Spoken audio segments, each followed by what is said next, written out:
சீமான் வீட்டை முற்றுகையிடப் போவதாக பெரியாரிய உணர்வாளர்கள் கூட்டமைப்பு அறிவித்திருந்த நிலையில் அங்கு கட்டைகளுடன் நாதக மகளிர் அணியினர் கூடியிருக்கிறார்கள். கூடுதல் தகவல்களை எமது செய்தியாளர் வினீஷ் சரவணன் வழங்க கேட்கலாம். வணக்கம் வினீஷ், இது தொடர்பான முழு விவரங்கள் என்ன?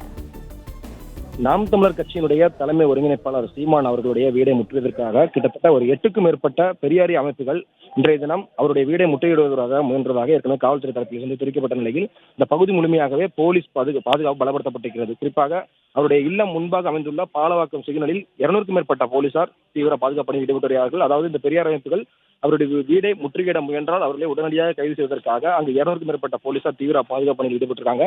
அதை தாண்டி வரக்கூடிய அமைப்புகளை கைது செய்வதற்காக அவருடைய இல்லம் முன்பாகவே 100க்கும் மேற்பட்ட போலீசார் பேரிகார்டுகள் அமைத்து தடுப்புகளை அமைத்து தீவிர கண்காணிப்பு பணியில் ஈடுபட்டு வராங்க. குறிப்பாக நாம் தமிழர் கட்சியினுடைய தலைமை ஒருங்கிணைப்பாளர் சீமான் அவர்கள் கடந்த 8ஆம் தேதி பெரியார் குறித்து சர்ச்சைக்குரிய வகையில பேசியதாக பல்வேறு தரப்பில் இருந்தும் கண்டனங்கள் இருந்திருந்தன.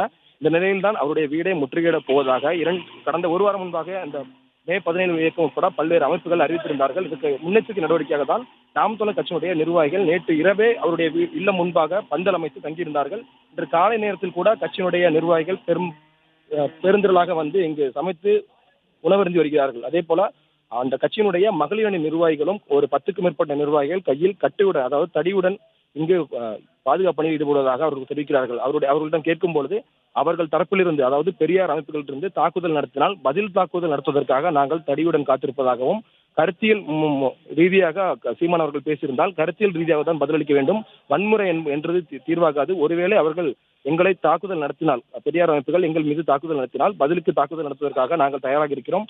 இதை சீமான் அவர்கள் காலையில் உடற்பயிற்சி சென்றிருக்கிறார். வந்தது பிறகாக அவரிடம் இது குறித்து நாங்கள் பேசுவோம். தொடர்ந்து இந்த பகுதியில் போலீசார் தீவிர பாதுகாப்பு பணியில் ஈடுபட்டிருந்தாலும் கட்சியினுடைய நிர்வாகிகள், நாம் தமிழர் கட்சியினுடைய நிர்வாகிகள் பெருந்திரளாக கூடியிருக்கிறார்கள். நேற்று இரவு வந்த நிர்வாகிகள் அந்த பகுதியில் இருக்கக்கூடிய ஒரு மைதானத்தில் பந்தல் அமைத்து அவர்களுக்கு தேவையான உணவுகளை சமைத்து உணவருந்து வருகிறார்கள். அதே நேரத்தில் பிற மாவட்டங்களை சேர்ந்த நாம் தமிழர் கட்சியினுடைய நிர்வாகிகளும் வாகனங்கள் மூலமாக இங்கு வரவழைக்கப்பட்டிருக்கிறார்கள்.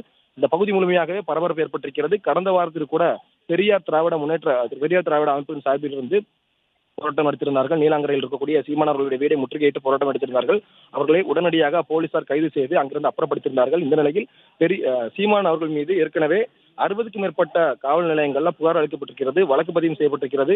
அதன் அடிப்படையில் சீமான் அவர்கள் பெரியார் குறித்த கருத்தை வாபஸ் பெற வேண்டும் அல்லது மன்னிப்பு கேட்க வேண்டும், இல்லை என்றால் காவல்துறை தரப்பிலிருந்து அவர் மீது நடவடிக்கை எடுக்க வேண்டும் என பல்வேறு அமைப்புகள் தொடர்ந்து அவருடைய கோரிக்கைகளை முன்வைத்த நிலையில் பெரியார் குறித்த சீமானுடைய சர்ச்சைக்குரிய கருத்து தற்பொழுது தமிழகம் முழுவதும் பரபரப்பு ஏற்படுத்திய நிலையில் நீலாங்கரையில் இருக்கக்கூடிய சீமான் அவர்களுடைய இல்லம் முன்பாக நாம் தமிழர் கட்சியினர் ஒரு புறமாக சூழ்ந்திருக்கிறார்கள். அதே நேரத்தில் பாலவாக்கம் சிக்னல் முதல் நீலாங்கரையில் இருக்கக்கூடிய அவரது இல்லம் முன்பாகவும் ஒரு புறம் காவல்துறையினரும் தீவிர பாதுகாப்பு பணியில் ஈடுபட்டு வராங்க. ஒரு அசம்பாவித சம்பவங்கள் நடைபெறாத வண்ணம் பேரிகார்டுகள் அமைத்து தடுப்புகள் அமைக்கப்பட்டு போலீசார் தீவிர பாதுகாப்பு பணியில் ஈடுபட்டிருந்தாலும் நாம் தமிழர் கட்சியினுடைய மகளிர் அணி நிர்வாகிகள் கையில் தடியுடன் இந்த சீமான் அவர்களுடைய இல்லம் முன்பாக கூடியிருக்கிறார்கள்.